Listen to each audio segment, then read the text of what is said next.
I knew something was wrong the moment I stepped into the ballroom. The air felt too thick, like trying to breathe underwater, and the champagne flute in my hand suddenly weighed 1,000 pounds. That's when I saw her. My wedding dress. My goddamn wedding dress on another woman's body. I froze mid-step, my heel clicking against marble with a sound that seemed to echo only in my head. Around me, the engagement party continued. Laughter, clinking glasses, the soft hum of expensive people having expensive conversations. But I couldn't hear any of it clearly.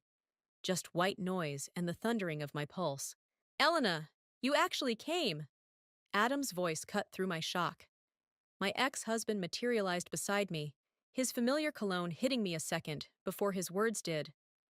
Didn't think you'd have the guts. I stared at him, this man I'd spent 6 years loving, trying to reconcile the Adam I knew with this stranger, wearing a smirk that never used to be there.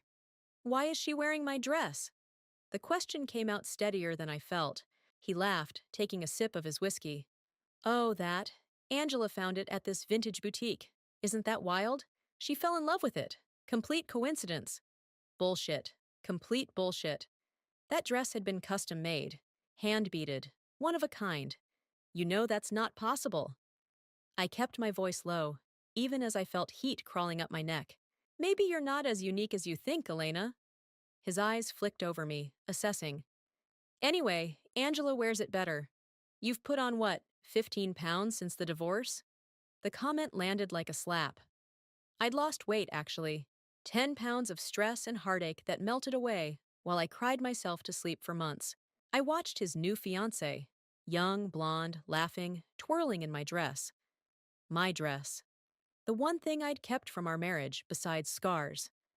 I'd sold it to a high-end consignment shop 3 months ago in what my therapist called a powerful act of closure. Some closure. Adam, you need to tell me the truth. Did you? Elena, I'm so glad you could make it. Olive, Adam's mother, appeared with her knife-edge smile. She'd never liked me. Too ambitious, too opinionated. Not the proper corporate wife her precious son deserved. Olive, I managed a tight smile. Congratulations on your future daughter-in-law. She looks familiar. Something flickered in her eyes. Satisfaction, maybe. Angela is exactly what Adam needs. You two were never quite right together, were you? Before I could respond, Adam's arm snaked around my waist, steering me away. His fingers dug into my hip, a warning. Let's get you a fresh drink, he muttered. You're making a scene.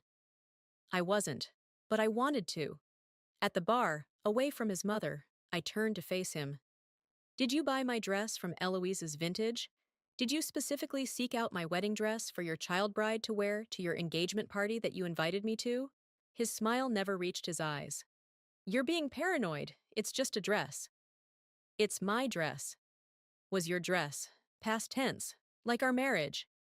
He signaled the bartender. Another whiskey, and whatever will calm her down. He nodded toward me. I don't need anything, I told the bartender. Then to Adam. Why invite me at all? To torture me? Closure, Elena. I thought you'd appreciate the gesture. Aren't you the one who's always talking about healthy boundaries and moving on? He mimicked my voice on the last words.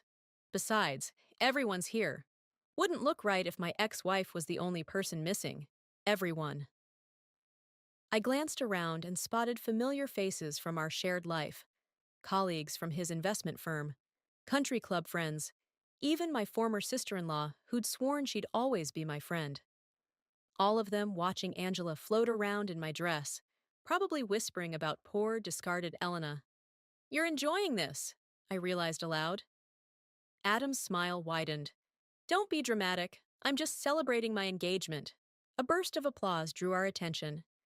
Angela stood in the center of the room, radiant in my dress, raising her glass. I just want to thank everyone for coming tonight, she gushed, and especially Elena for being so supportive. Not every ex-wife would be this gracious. All eyes turned to me, expectant, judging. I raised my glass mechanically, feeling like I was outside my body, watching this humiliation unfold. To new beginnings, I said, the words ash in my mouth. The crowd echoed the toast. Adam squeezed my shoulder, a gesture that might look friendly to others, but felt like a victory lap. See? Painless, he whispered. As people returned to their conversations, I caught Angela watching me. For just a second, her perfect smile slipped, revealing something calculating beneath. Then she winked at me before turning back to her admirers. That wink changed everything. This wasn't a coincidence. This was orchestrated.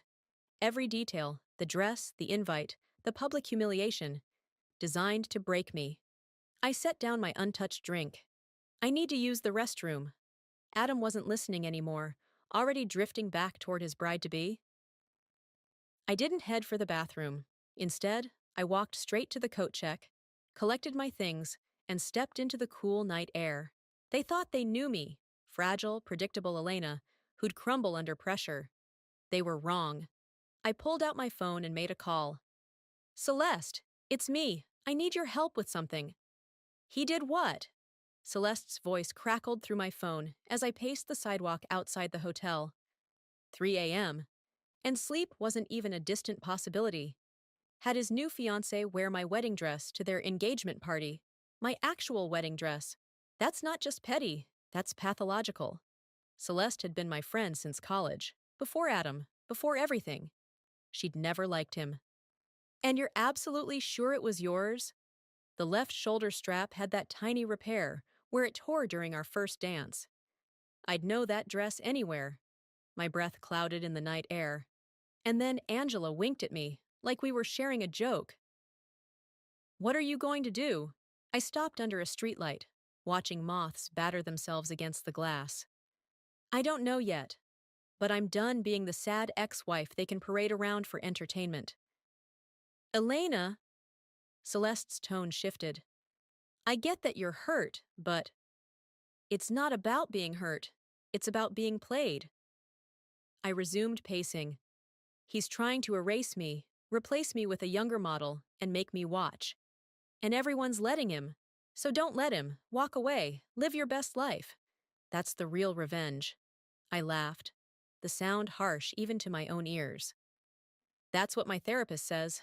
But you didn't see his face, Celeste. He's winning, and he knows it. A car drove past, its headlights briefly illuminating the empty street. For a moment, I saw my shadow stretched long against the pavement, thin and distorted, barely there. Come over, Celeste said finally. You shouldn't be alone right now. Celeste's apartment was exactly what I needed. Warm, cluttered, safe. She handed me a mug of tea spiked with something stronger and settled beside me on her worn couch. Start from the beginning, she said. Not just tonight. When did things with Adam start feeling off? I wrapped my hands around the mug. Remember that business trip to Vancouver last year? He came back different, distant, started working late, guarding his phone. I took a sip, welcoming the burn. I thought he was having an affair, but he swore he wasn't. Made me feel crazy for asking. Then, 3 months later, he tells me he needs space and moves out. And 2 months after that, he files for divorce, Celeste finished. Fast-tracked it, too. His lawyer was brutal. I stared into my tea. Then suddenly he's engaged to Angela, who's 10 years younger and works at his firm. The ink on our divorce papers was barely dry. Celeste tucked her legs under her. So you think they were together before? I know they were, but that's not even what bothers me most. I set down my mug. It's how he's rewriting our history, telling everyone I was cold, career-obsessed, didn't want children. But you put your promotion on hold when you were trying for a baby. 3 rounds of IVF, all while managing his mother's constant disappointment. My voice cracked. And now he has the nerve to parade around this girl wearing my wedding dress like some sick trophy. Celeste was quiet for a moment. What did you mean when you said you needed my help? I hesitated. I want the truth. About when their affair started. About what he's been telling people. I need to know if I've been the villain in his story all along. And then what? Then I decide if he deserves to keep his perfect new life intact. Celeste studied me. That doesn't sound like you, Elena. Maybe I'm tired of being me. I met her gaze. The me that everyone walks over. She reached for her laptop. I'm not helping you do anything crazy, but information? That I can do. She typed for a moment. Angela Kent, right? Let's see what social media tells us. We spent the next hour scrolling through Angela's Instagram, carefully curated photos of brunches, yoga poses, and, starting 8 months ago, subtle hints of a new relationship. No faces, just masculine hands holding coffee cups, the edge of a familiar watch. 8 months, I whispered. We were still together. Wait, look at this! Celeste pointed to a photo from last summer. Angela on a boat, Vancouver's skyline behind her. The caption, business trips don't have to be all business, with a winking emoji. Vancouver!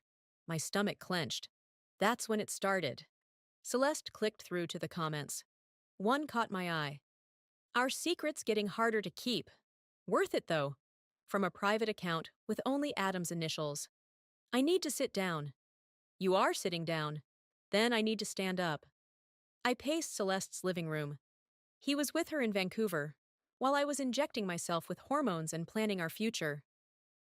Elena! My phone buzzed with a text. Unknown number. I saw you leave early. We should talk. There's more you don't know. Meet tomorrow? Wayne. Who's Wayne? Celeste asked, reading over my shoulder. Adam's colleague. Quiet guy, always seemed uncomfortable around me. I frowned at the message. Why would he want to talk to me? Could be a trap. Adam sending someone to see how you're handling things. I considered this. Or he could have information. Be careful. Celeste took my phone and typed a response. What kind of information? The reply came quickly. The kind that explains why she was wearing your dress, and why Adam's mother hates you so much, not over text. I looked at Celeste, something new unfurling in my chest. Not hope exactly, something sharper. I'm meeting him, I decided. Not alone, you're not. I need to do this myself.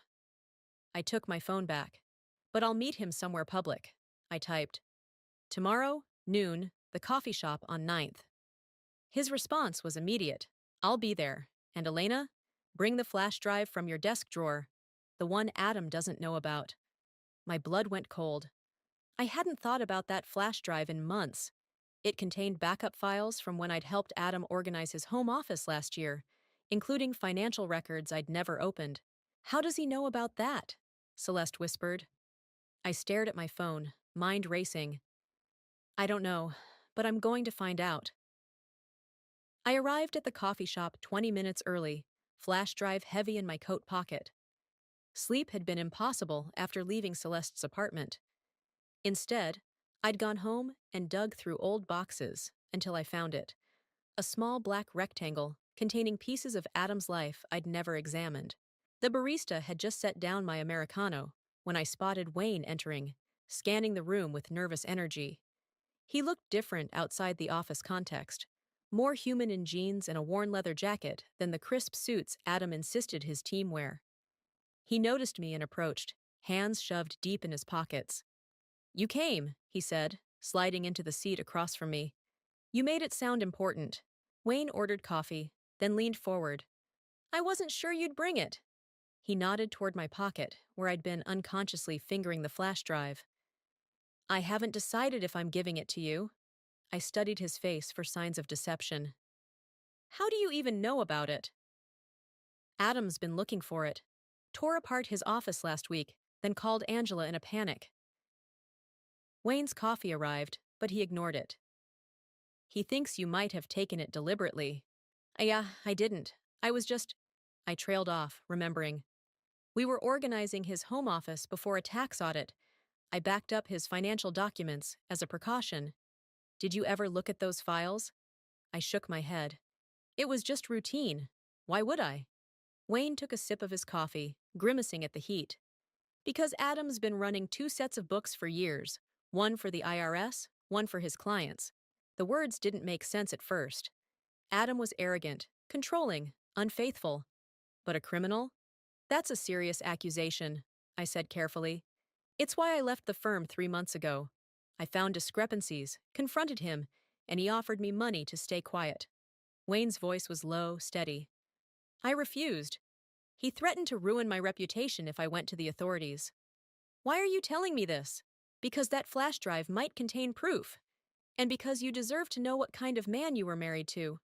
I pulled out the drive, turning it over in my hands. This doesn't explain the wedding dress. Wayne's expression darkened. That was Angela's idea. She found out you'd sold it and specifically tracked it down. She's not just Adam's girlfriend. She's his partner in everything. Including fraud? Especially that. She's the one who handles most of the offshore accounts. My head was spinning. Wait, back up. Adam's mother was at that party, watching Angela wear my dress. She had to know what they were doing. Olive doesn't just know, she introduced them. Wayne leaned closer. Vancouver last year? That was a setup. Olive had been pushing Angela at Adam for months. She never thought you were good enough for her son. The revelation hit like a physical blow. All those dinners with Olive, trying desperately to win her approval while she was actively working to replace me. How do you know all this? I asked, voice barely steady. Adam drinks, talks too much when he does.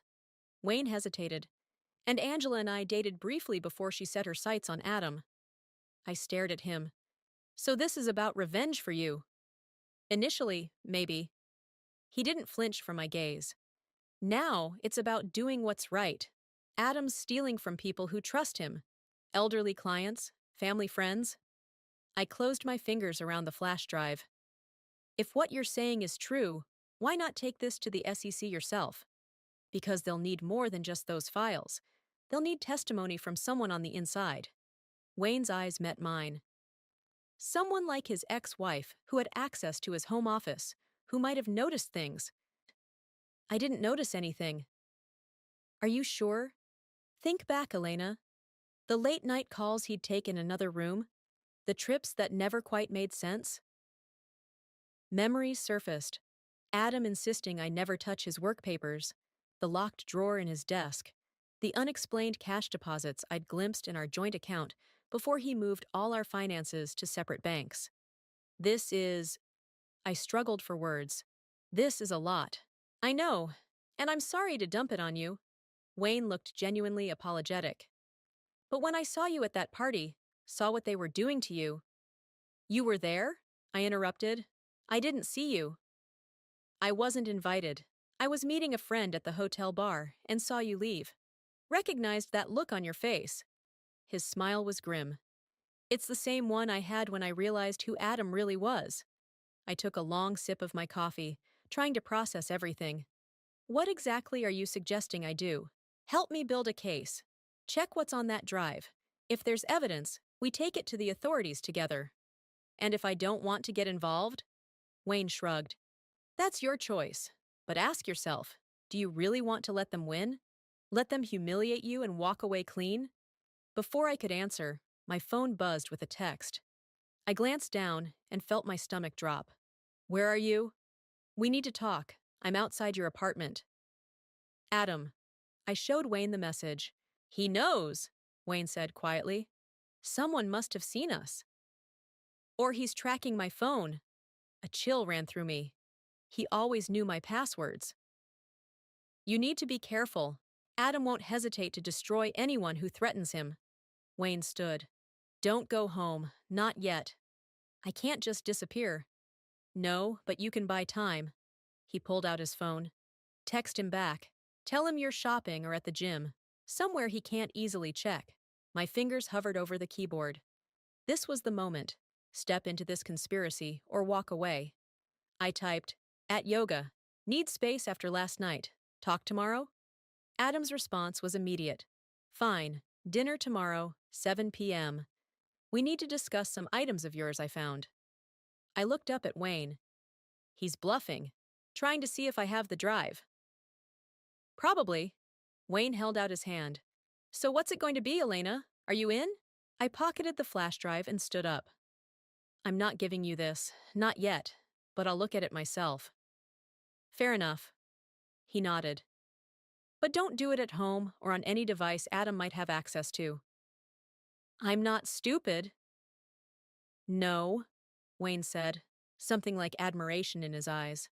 I don't think you are. That's why they're scared of you. As I walked out, that thought settled into my bones. They were scared of me, not the other way around. And for the first time since seeing Angela in my wedding dress, I felt something close to power. I sat in Celeste's spare bedroom, staring at her laptop screen as files populated the window. My hands trembled slightly as I clicked through Adam's financial records, the reality of what I was seeing slowly sinking in. This can't be right, I muttered. Celeste leaned over my shoulder. What am I looking at? Two different account statements for the same time period. I pointed to the screen. This one shows a $50,000 loss for the Gardner Retirement Fund. This one shows a $120,000 gain. Maybe it's for different clients? I shook my head. Same account number. He's showing losses to some people and gains to others. I clicked through more files. There are dozens like this. And look, offshore transfers to accounts in the Caymans. Huh, holy shit! Celeste straightened. Your ex-husband is running a Ponzi scheme. The words hung in the air, making it all real. Adam wasn't just a cheater. He was a criminal. I lived with him for 6 years, I said quietly. How did I not see this? Because he didn't want you to. Celeste squeezed my shoulder. What are you going to do? Before I could answer, my phone rang. Phoebe, my younger sister. Hey, I need to take this. I stepped into the hallway. Phoebe, what's up? Where are you? Her voice was tight with tension. Adam's looking for you. He came by my place. My stomach dropped. What? Why? Said he needed to talk to you about some financial documents that went missing during your divorce. Said it was urgent. She paused. Elena, he seemed really on edge. What's going on? I closed my eyes, leaning against the wall. It's complicated. Did you tell him where I was? Of course not. I said we hadn't talked in days. Another pause. Which is true, by the way. You've been MIA since the divorce. The guilt hit hard. I had withdrawn from everyone, including my sister. I'm sorry, Phoebe. Things have been difficult. Yeah, well, difficulty seems to be following you. Adam brought his mother with him. Olive was there? Alarm shot through me. She spent the whole time making these little comments about how worried they are about your mental state since the divorce. How you've been acting erratically. Phoebe's voice hardened. They're setting something up, Elena. Creating a narrative. My mind raced. If Adam suspected I had evidence of his fraud, he'd do anything to discredit me. Phoebe, listen to me. Don't tell anyone you've spoken to me, okay? Not even Mom. You're scaring me. I'm fine. I just need some time to handle something. I took a deep breath. Do you trust me? You know I do. Then trust that I'm okay, and I'll explain everything soon. After hanging up, I returned to find Celeste staring at the laptop with a troubled expression. There's something else, she said, turning the screen toward me. Look at these emails. I scanned the correspondence between Adam and his mother. Plans for the Vancouver trip. Discussions about Angela. And then I saw my name. Elena's getting suspicious. We need to accelerate the timeline. Are the papers ready? Remember, we need to protect the assets before she finds anything. Don't worry about Elena. She trusts you completely. She'll sign whatever you put in front of her. The emails were dated 3 weeks before Adam asked for a divorce. They planned everything, I whispered. The separation, the divorce, all of it. Elena, Celeste hesitated. These divorce papers. Did you read them carefully before signing? I thought back to those awful days, signing whatever my lawyer put in front of me, just wanting it to be over. I trusted my attorney. Who recommended your attorney? The realization hit like ice water. Adam did. He said since he was the one leaving, he'd cover the legal fees. Celeste's expression confirmed my fear. You need to get copies of what you signed. My phone buzzed with a text from Adam. We need to talk tonight, not tomorrow. This is serious, Elena. Another text followed immediately. If you're worried about the IRS questions, I can help. Just need those backup files you might have. He's getting desperate, I said, showing Celeste. which makes him dangerous. She closed the laptop. You can't meet him. If I don't, he'll know something's wrong. I paced the small room. I need to buy time. For what? To figure out what to do with this information. I gestured to the laptop. Wayne wants to go to the SEC, but what if Adam has connections there too? What if no one believes me? Celeste considered this. What about Angela? Could she be turned against him? I remembered Angela's wink at the party. No, Wayne says she's in on everything. Then we need leverage, something that would make Adam back off. An idea formed. Risky, possibly reckless, but it might work. I need to go to my apartment, I said suddenly. What? No, Adam might be waiting there. Not for what you're thinking. I grabbed my coat. There's a hidden safe in my closet. Adam doesn't know about it. I kept insurance there. Insurance? After I found lipstick on his collar 2 years ago, I started keeping records. Screenshots of suspicious texts I saw on his phone. Recordings of conversations where he discussed clients. I met Celeste's concerned gaze. I never used them because I wanted to believe him when he said nothing was happening. But they're there. That's still too dangerous. I'll be careful. Text Adam and tell him I'm meeting him at that Italian place he likes at ADL's.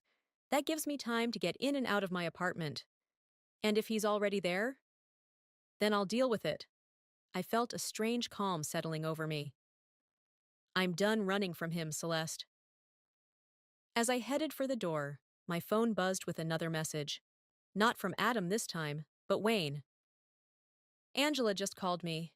They know we met. Be careful. They're pulling bank records to see if you've accessed any accounts. Don't go home. Too late. I was already halfway to my car, determination hardening into something stronger. For 6 years, Adam had written our story. Now I was taking back the pen.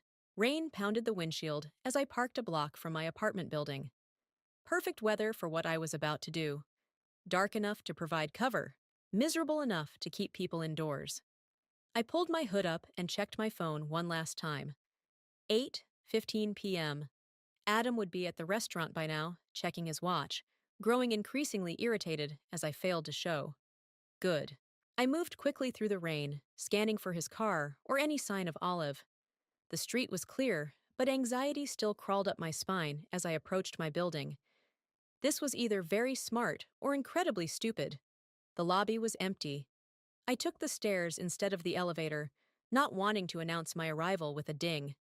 At my door, I paused, listening. Silence. I unlocked it as quietly as possible and slipped inside. My apartment felt different, like someone else's space. Had Adam been here? I moved through the darkened rooms, not daring to turn on lights, using my phone's flashlight to navigate to my bedroom closet. The safe was hidden behind a false panel at the back, installed years ago when I'd briefly dated a security consultant.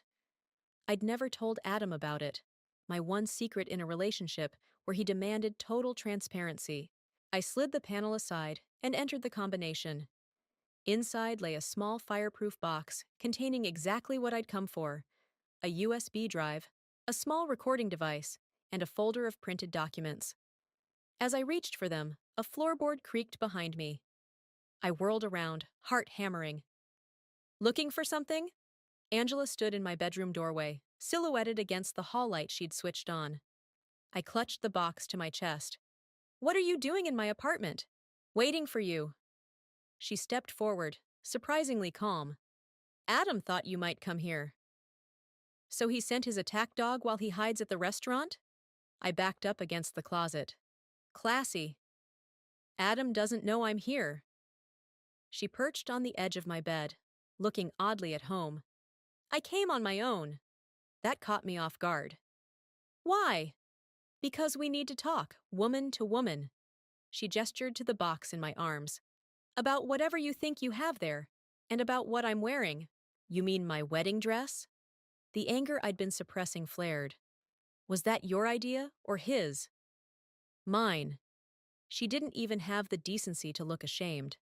I wanted to see you up close.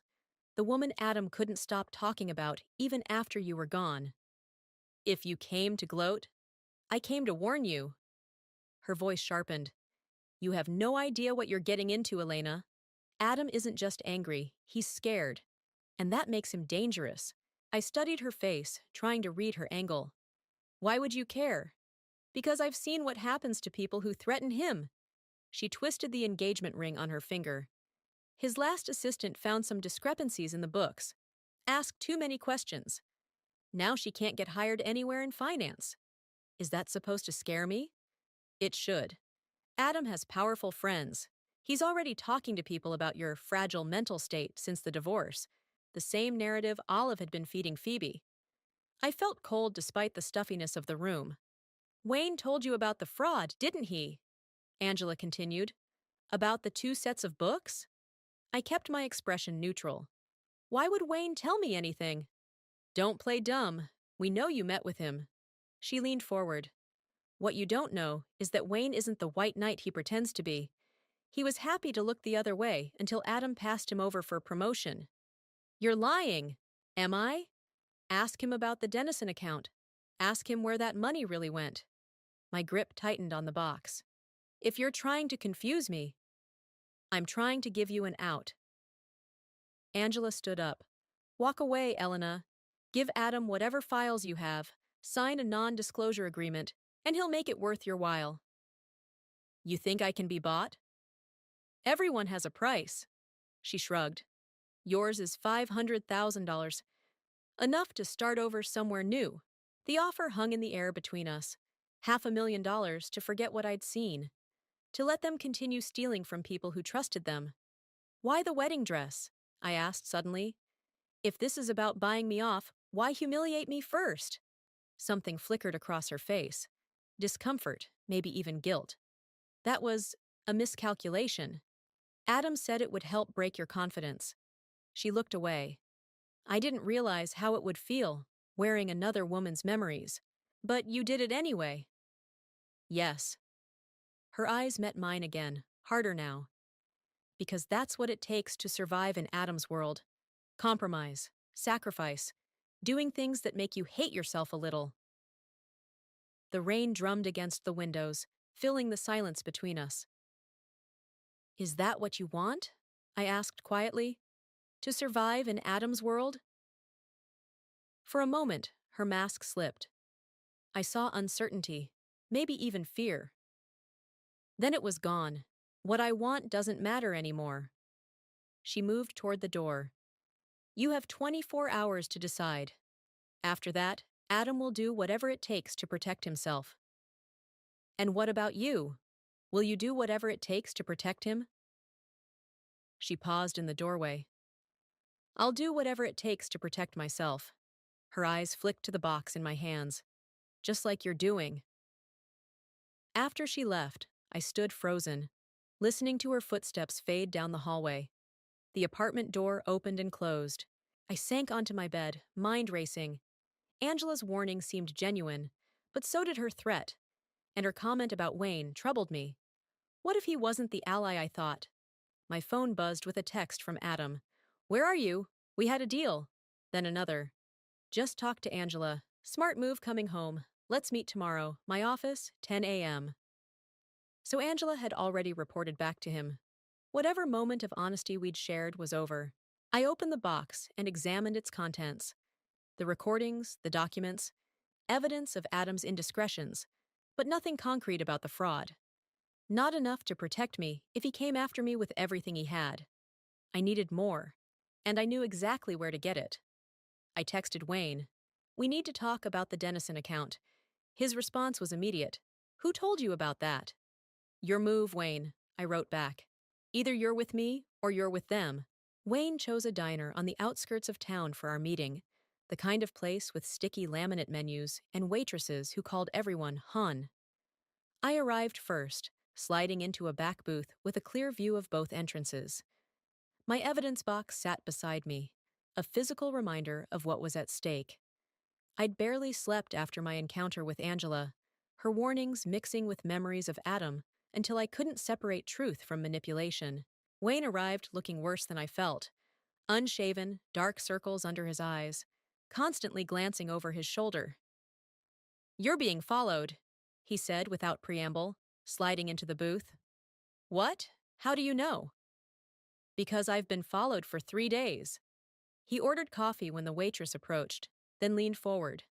Black sedan, 2 men. They're parked across the street. I resisted the urge to look. Adam's doing? Probably. After you texted about Dennison, I knew they'd made contact. His eyes dropped to the box. Is that what I think it is? Depends what you think it is. I kept my hand firmly on the lid. Before we go any further, I need the truth about Dennison. Wayne's jaw tightened. Who told you about that account? Angela paid me a visit last night. Said you weren't as innocent as you pretend to be. He laughed without humor.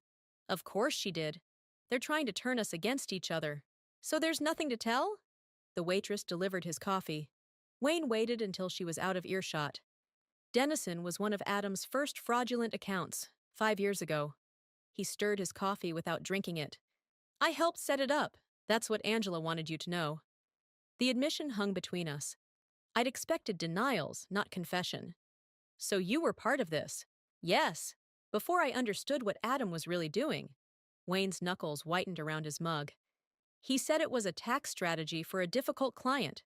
By the time I realized we were stealing from people's retirement funds, I was already implicated. Why should I trust you now? Because I'm the only one with nothing left to lose. He finally met my eyes. Adam took everything, my career, my reputation. All I have left is the chance to make this right. I studied him, searching for deception. Found only exhaustion and something that looked like regret. What's in the box, Elena? I hesitated, then opened it. Evidence of Adam's affairs. Recordings of him discussing clients inappropriately. Nothing concrete about the fraud. It's not enough. Wayne shook his head. Adam will claim you doctored the recordings out of spite. So what do? We need to get into his office computer. The real records are there, password protected. Wayne lowered his voice. And we need to move fast. Word is the SEC might already be looking into the firm. Isn't that what we want? Not if Adam destroys evidence first. Or worse, frames someone else. His eyes met mine. Like his unstable ex-wife who's been acting erratically since their divorce. The same narrative Olive had been spreading. I felt sick. I'm meeting Adam at his office today at 10, I said. He thinks I'm returning the flash drive. That's too dangerous. It's also our only chance to access his computer. I leaned forward. I'll distract him. You tell me exactly what to look for and where. Wayne started to protest, then stopped, considering. It could work, but you'll need this. He slid a small device across the table. It's a keystroke logger. If you can get it plugged into his computer, it will capture his passwords. I pocketed it, heart racing. What about the men following you? I'll lose them. I've done it before. He glanced at his watch. You should go. Take a different route back, just in case. As I gathered my things, Wayne caught my wrist. Elena, there's something else you should know. About Angela. What about her? She wasn't just Adam's mistress. She was Olive's goddaughter. His expression was grim. This whole thing, your marriage, the divorce, it might have been planned from the beginning. The diner seemed to tilt around me.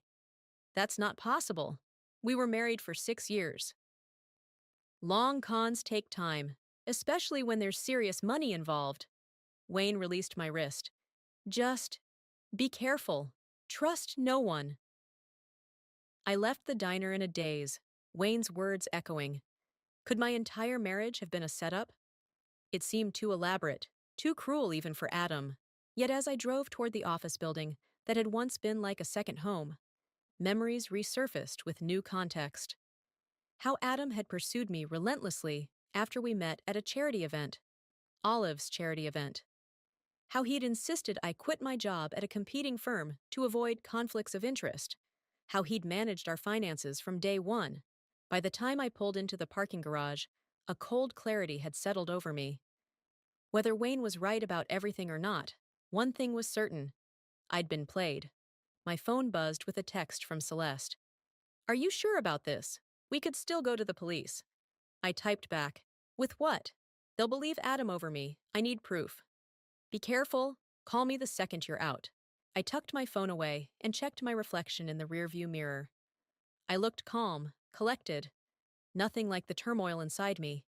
The security guard nodded as I entered the building, recognizing me from my years as Adam's wife. Mrs. Warren, haven't seen you in ages. It's Ms. Warren now, Rick. I forced a smile. Just stopping by to drop something off. Mr. Warren's expecting you. Go right up. The elevator ride to the 12th floor gave me time to steady my breathing, to rehearse my approach. I needed to appear conciliatory, maybe even a little afraid. When the doors opened, Angela was waiting. Elena. Her smile didn't reach her eyes. Adam's on a call. He asked me to get you settled in his office. How convenient. She led me down the hallway, heels clicking on marble. Did you consider our offer? I'm here, aren't I? At Adam's office door, she paused. For what it's worth, I meant what I said last night. About being careful. Before I could respond, the door opened and Adam appeared, phone still pressed to his ear. I'll call you back, he said to whoever was on the line. His eyes locked on mine, cold and calculating. Elena, right on time. As I stepped into his office, I felt the weight of every decision that had led to this moment. There would be no going back after today. Let's talk, I said, closing the door behind me. Adam's office hadn't changed. The same mahogany desk, the same view of the city skyline, the same photo of us on our honeymoon that he'd never bothered to remove. I wondered if clients found it reassuring, this fiction of a happy marriage preserved in a silver frame. You look tired, he said, gesturing for me to sit. I remained standing. Funny how fraud investigations will do that to a person. His smile faltered for just a moment, before returning, tighter than before. Always so dramatic, Elena. There's no investigation. Not yet. We studied each other across the expanse of his desk. I'd once found his confidence attractive. Now I saw it for what it was, the practiced ease of a man accustomed to getting away with everything. Do you have what I asked for? He held out his hand. I reached into my bag and produced the flash drive. Not the one with the evidence, but an identical decoy Wayne had provided. Before I give you this, I want answers. I kept my voice steady. About Angela, about the wedding dress, about all of it. Adam sighed, lowering his hand. What do you want to know? How long were you planning to replace me? It wasn't like that. Wasn't it? Angela is Olive's goddaughter. That's quite a coincidence. Something flickered in his eyes. Surprise that I knew, quickly masked. Who told you that? Does it matter? It's true, isn't it? He leaned back in his chair. Yes, Angela is Olive's goddaughter, but that has nothing to do with us. So you didn't meet her through your mother? Weren't pushed together at every opportunity? I stepped closer to his desk. Wasn't groomed to take my place? You're creating conspiracies where there are none. Adam stood, moving to the window. Our marriage ended because we wanted different things. You were obsessed with having a baby, with fitting some perfect family mold. I went through IVF because you wanted children. The words burst out before I could stop them. You were the one who talked about legacy, about carrying on the Warren name. And you were the one who failed to deliver. The cruelty in his voice was casual, practiced. 3 rounds of IVF, Elena. All that money spent, and nothing to show for it.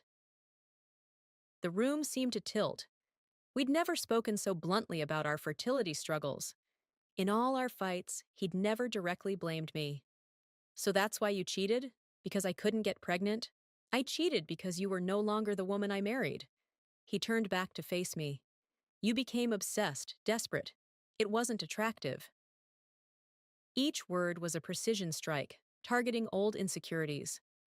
I recognized the technique now, the way he'd always twisted arguments to make me doubt myself. Not this time. I placed the flash drive on his desk. You know what I think? I think you never wanted children with me. I think it was a convenient excuse to make me feel inadequate while you set up your exit strategy. That's absurd. Is it? Because the timeline works perfectly. You push for IVF, knowing the hormones will make me emotional. You use that to paint me as unstable. Meanwhile, you're embezzling from clients and setting up Angela as my replacement. Adam's expression hardened. You need to be very careful about what you're implying, Elena. Or what? You'll ruin me? Spread rumors about my mental health? I laughed, the sound sharp in the quiet office. You're already doing that. He moved toward me, stopping just inches away. Give me the real flash drive, not this decoy. My heart stuttered. He knew. I don't know what you're talking about. Wayne isn't as loyal as you think. Adam smiled coldly. He called me this morning, told me everything. The betrayal hit like a physical blow. Wayne had set me up. All those warnings about being careful, about trust, while he was playing both sides. I needed to get out of there. We're done here. I turned toward the door. Adam caught my arm, fingers digging in. We're done when I say we're done. The old Elena would have flinched, would have tried to placate him. The new Elena twisted out of his grip and stepped back. Don't touch me. Or what? He advanced again.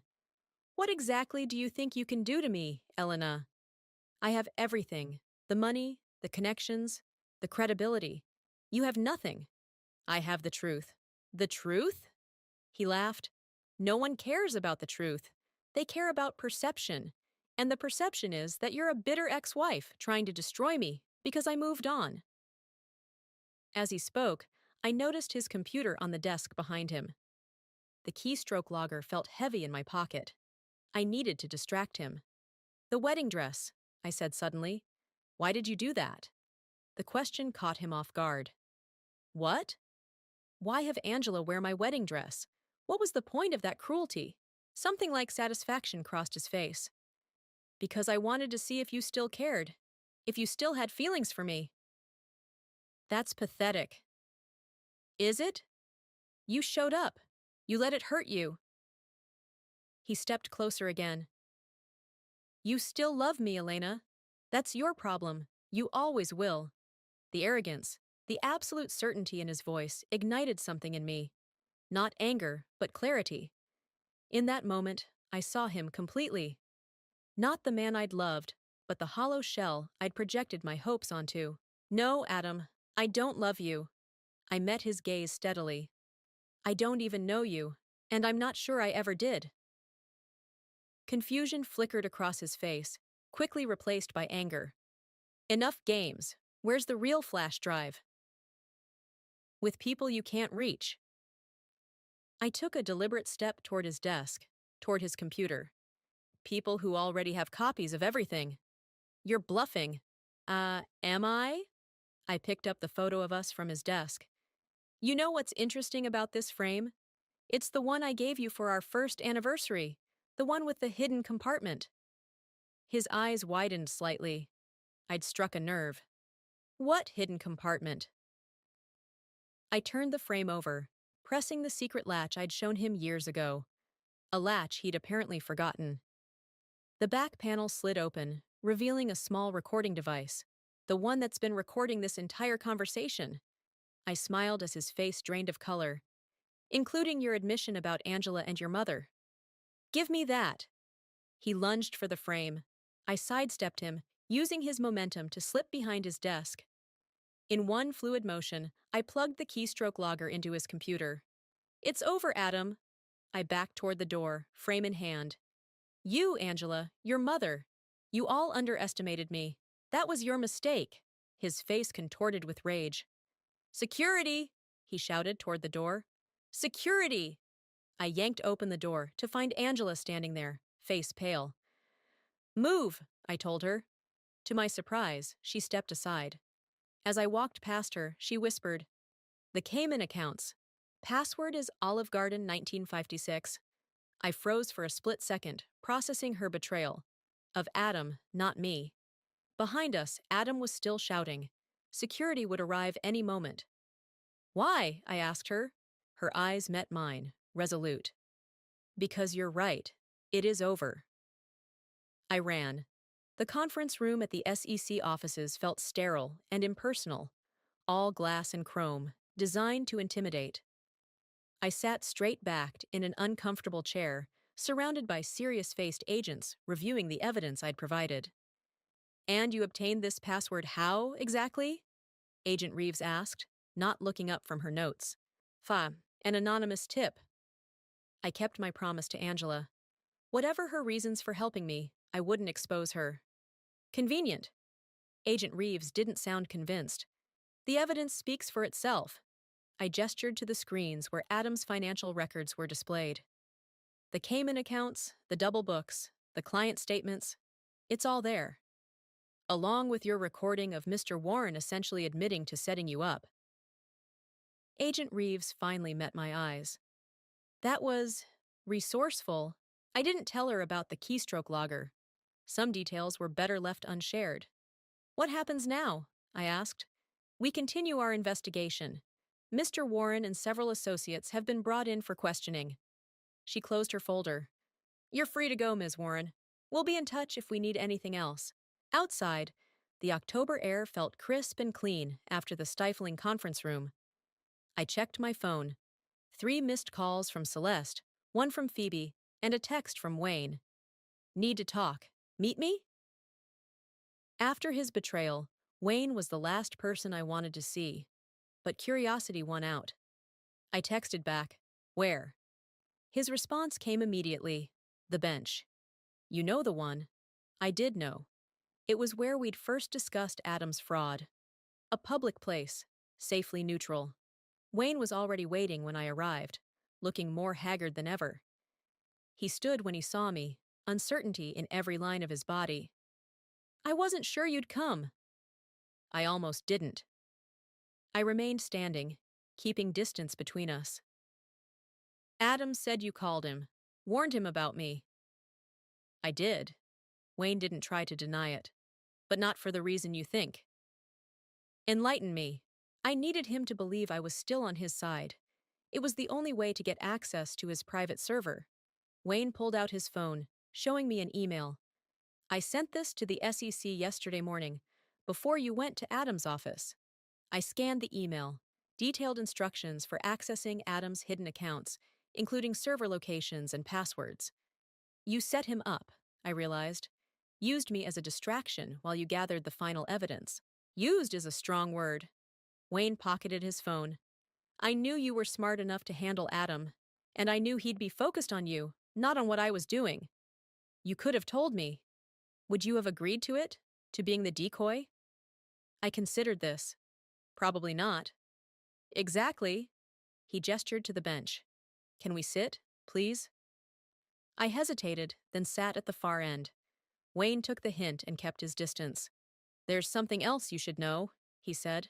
"About Angela. She gave me the password to the Cayman accounts." Surprise flickered across his face. "She did?" "Right after I left Adam's office. She turned on him." I studied Wayne's reaction. "You didn't know?" "No." He looked genuinely shocked. "I thought she was loyal to the end." "Apparently not." I remembered the resolve in Angela's eyes. "I think she was tired of being controlled." "By Adam?" "By all of them. Adam, Olive." I trailed off, pieces clicking into place. "Did you know Olive was involved in the fraud too?" Wayne nodded. "She was the one who brought in the wealthy clients, old money families who trusted the Warren name. The full scope of their operation was still unfolding, a family business built on lies and theft, and I had been an unwitting part of it." "What will you do now?" Wayne asked. The question caught me off guard. I'd been so focused on exposing Adam that I hadn't thought beyond this moment. "I don't know," I admitted. "Start over, I guess." "For what it's worth, I'm sorry." Wayne's voice was quiet. "For not being honest with you." I should have been angry. Instead, I felt a strange sense of peace. We all did what we had to do. I stood, ready to leave this bench and everything it represented behind. "Goodbye, Wayne." Phoebe's apartment was warm and chaotic, exactly what I needed after the sterile SEC offices. She opened the door and immediately pulled me into a fierce hug. "I saw the news," she said into my hair. Adam's firm is under federal investigation. That was you, wasn't it? Part of it. I followed her inside, where Celeste was already waiting, an open bottle of wine on the coffee table. The avenging angel returns, Celeste said, pouring me a glass. How does it feel? I took the wine, considering. Unfinished. What do you mean? Phoebe settled beside me. Adam's going down, you won. It's not about winning. I took a sip, letting the warmth spread through me. There's one more thing I need to do. The storage facility was on the outskirts of town. Anonymous, secure, forgettable. I entered the code and rolled up the door to Unit 247. Inside sat a single garment bag. I unzipped it slowly, revealing my wedding dress. The real one. I'd never sold it to any consignment shop. That had been a story I told my therapist, my friends, myself. The truth was, I hadn't been ready to let go. Until now. I lifted the dress, feeling its weight one last time. The beadwork caught the fluorescent light, memories shimmering across the fabric, some beautiful, some painful, all part of me. From my bag, I took out a small card and a pen. I wrote a simple message, then attached it to the dress. Outside, I placed the garment bag carefully in a donation box for a women's shelter that provided professional clothing for job interviews and special occasions. Someone else would make new memories in this dress. Better ones. My phone buzzed with a news alert. Warren Investment CEO and CFO indicted on multiple fraud charges. I didn't need to read it. That chapter was closed. As I walked to my car, I felt lighter than I had in years. Adam had taken many things from me, my trust, my confidence, years of my life. But he'd never taken my resilience. That had always been mine. My phone rang. The caller ID showed a number I didn't recognize. Hello? Ms. Warren? This is Diane from Horizon Marketing. We received your application and would like to schedule an interview. The job I'd applied for last week. A fresh start in a new city. Yes, I said, smiling into the phone. I'm available. As I drove away, I thought about the note I'd left with the wedding dress. The past doesn't define you. Neither do the people who couldn't see your worth. This dress deserves a better story. So do you. So did I.